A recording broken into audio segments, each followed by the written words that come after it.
এটা হলো মাসির ঘরের গোপাল ঠাকুর। এই ঠাকুরের পুজো দেওয়ার জন্যই আমার মাসির বাড়িতে আসা। কালকে এসেছি মা, শ্রীহানার আমি। অনেক দিন থেকেই ইচ্ছা ছিল, তবে আজকে ইচ্ছাটা পূরণ হলো। ঠাকুরের জন্য আমি এই হারটা কিনেছি। ছোট্ট গোপালকে হারটা পরিয়ে দিই। কেমন লাগছে দেখুন তো, বেশ মিষ্টি লাগছিল সামনে থেকে। পুজো টুজো সেরে নিয়ে আমরা রেডি হয়ে গেছিলাম নৃসিংহ দেবতলায় পুজো দিতে যাবার উদ্দেশ্যে। আমি, মাসি, মা শ্রীহানকে নিয়ে গেছিলাম। সিংহ দেবতলা তো নবদ্বীপ যাওয়ার রাস্তাতেই পড়ে। শ্রীহান কিন্তু ঠিক চিনতে পেরেছে। বাবাকে দর্শন করার পর আমরা এসেছিলাম তমাল বৃক্ষের নিচে, যেখানে নৃসিংহদেব বিশ্রাম নিয়েছিলেন। আর এখানে যে যার মনস্কামনা জানিয়ে এই ঢিলগুলো বেঁধে রাখে। এখানে প্রচুর দোকানও বসেছিল, যেখানে পুজোর সমস্ত জিনিসপত্র পাওয়া যাচ্ছিল।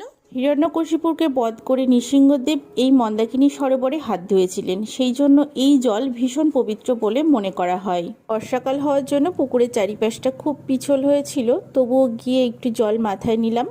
মন্দিরে ভিড় খুবই কম ছিল, সেই জন্য পুজোটাও খুব ভালোভাবে দেওয়া গেছে। খুব ভালোভাবে পুজো সম্পন্ন হলো। এবার বাড়ি যাই।